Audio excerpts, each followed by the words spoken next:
kalangan bisnis Amerika Serikat telah lama terpikat pada kutipan dari Jack Welch, mantan CEO General Electric, tentang masa depan pasar Cina. Dorongan dari Jack Welch tentang peluang tak terbatas ini tak ayal lagi memikat perusahaan-perusahaan Amerika Serikat lainnya ke Cina. Salah satunya Jeff Bezos, pendiri perusahaan raksasa teknologi Amazon. Perusahaan itu masuk ke Cina sejak tahun 2004 melalui akuisisi penjual buku online lokal Joyo seharga $110 juta, mengubah namanya menjadi Amazon China sebagai platform e-commerce pada tahun 2011. Namun, pada 2019, ketika China membuat rekor penjualan online senilai $2,3 triliun dengan lebih dari 900 juta pembeli domestik, Amazon justru mengumumkan akan menutup bisnis domestiknya dan lebih fokus pada penjualan lintas negara untuk pelanggan Cina. Surat kabar The New York Times melaporkan meskipun minat belanja online kuat di dalam negeri, namun Cina hanya menyumbang kurang dari 6% dari penjualan global Amazon tahun itu. Bukan hanya pasar perdagangan online Amazon gagal mencapai tujuannya di Cina, tapi juga pasar e-book atau buku digital yang bernilai miliaran dolar. Salah satu produk Amazon, Kindle, diluncurkan di Cina pada tahun 2013 dengan perangkat rak buku virtualnya yang berisi jutaan e-book. Produk ini langsung menarik konsumen Cina yang masih mengandalkan buku-buku bersampul tipis pada saat itu. Kindle juga mendorong ledakan pasar e-book Cina. Pemerintah melaporkan bahwa Amazon menduduki 65% pangsa pasar pada tahun 2019. Pada tahun 2021, data pemerintah Cina menunjukkan sektor e-reading telah memperoleh pendapatan $9 miliar, meningkat 20% dari tahun sebelumnya. Lebih dari 506 juta pengguna Cina dilaporkan mengakses e-book tahun lalu, dengan rata-rata setiap orang membaca 11,58 judul buku digital. Oleh karena itu, ketika bulan lalu Amazon mengumumkan akan menutup toko e-booknya di Cina mulai tahun depan, banyak yang kaget. Amazon ternyata bukan satu-satunya raksasa teknologi Amerika Serikat yang akan hengkang dari Cina. Pada bulan Mei, salah satu pendiri Airbnb, Nathan Bizarzik, mengatakan dalam postingannya di media sosial WeChat bahwa perusahaannya itu akan menutup bisnis domestiknya pada 30 Juli. Mereka akan fokus pada perjalanan keluar dari Cina sebagai gantinya. Implikasi keputusan ini menyebabkan Airbnb akan menghapus 150.000 tempat tinggal terdaftar di Cina. Pada tahun 2020, Bizarzik mengatakan Cina akan menjadi yang terbesar di Airbnb.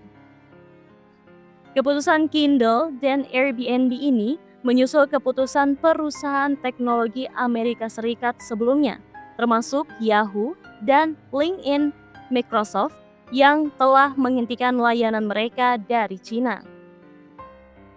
Google bahkan telah keluar dari negara itu pada tahun 2010.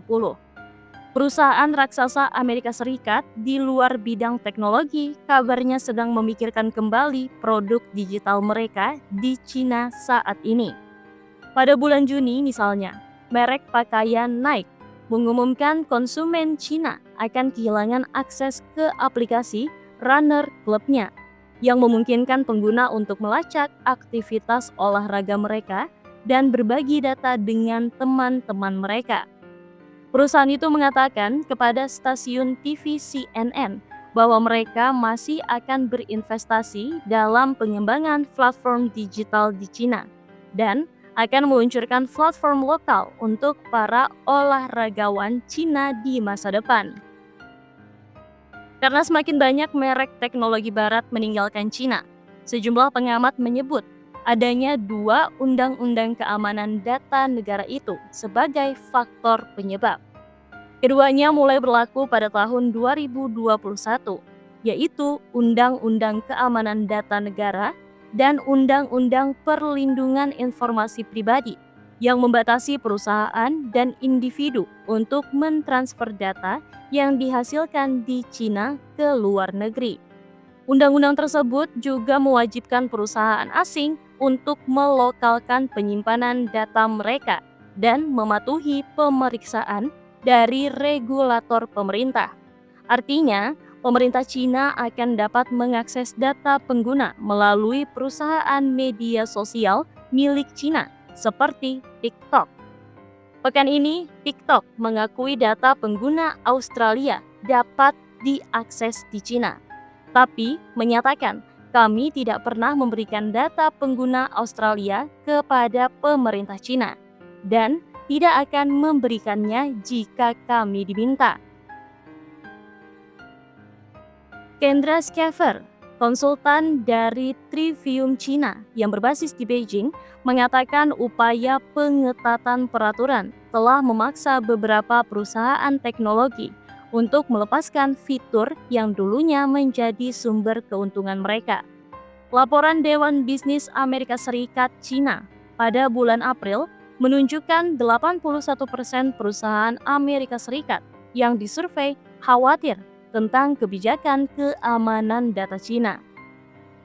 Kendra Schaeffer menyebutkan selain Undang-Undang Keamanan Data, banyak perusahaan teknologi barat mengalami pengetatan peraturan Cina selama beberapa tahun terakhir. Pada tahun 2021, laporan Reuters menunjukkan upaya Amazon menyelesaikan masalah ini dengan meluncurkan proyek buku Cina yang mensyaratkan kemitraan dengan organ propaganda Partai Komunis Cina dalam mempromosikan buku-buku Presiden Xi Jinping. Amazon diketahui telah menghapus komentar dan ulasan untuk buku-buku Presiden Xi setelah ada permintaan dari pemerintah Cina. Meskipun perusahaan barat menyebutkan peraturan ketat sebagai penghalang dalam pasar Cina, namun sejumlah konsumen lokal menceritakan kisah yang berbeda. Xiaofeng Luo, seorang kutu buku berusia 25 tahun dari Provinsi Zhejiang, mengaku telah membaca sekitar 100 buku melalui Kindle saat dia berusia 17 tahun. Namun, dalam 2 tahun terakhir, dia tidak lagi menggunakan produk Amazon itu sama sekali.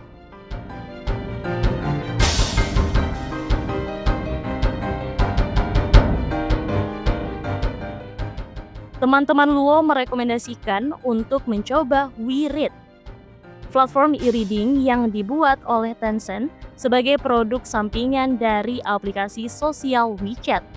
Luo juga menikmati fitur sosial WeRead yang memungkinkan pengguna untuk berbagi daftar bacaan mereka atau mendiskusikan konten dengan pengguna lain di platform. Pengalaman Luo ini senada dengan pengamatan Mark Tanner dari perusahaan konsultan pemasaran Cina Skinny di Shanghai. Airbnb juga menghadapi tantangan dari para pesaing lokal seperti Tujia yang memiliki 2 juta akomodasi terdaftar pada tahun 2020. Jumlah ini sama dengan 13 kali lebih banyak dari Airbnb.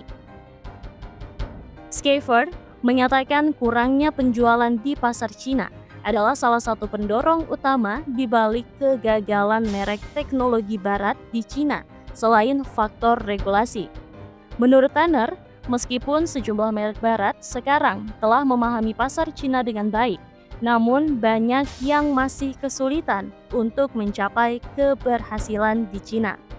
Perusahaan Cina sangat cepat dalam membuat keputusan, sangat dinamis, dan mereka siap untuk membuang banyak hal yang sulit. Dia mengatakan banyak perusahaan Silicon Valley memiliki pola pikir yang sama, tapi karena pengambil keputusan tidak berbasis di Cina, mereka butuh waktu lebih lama untuk merespon pasar lokal. Dia menambahkan sektor lain seperti produk kesehatan dan kecantikan. Sangat sedikit merek asing yang berhasil memenangkan pasar Cina. Schaeffer mengatakan perusahaan teknologi yang memasuki pasar Cina harus siap dengan ekosistem teknologi yang berbeda.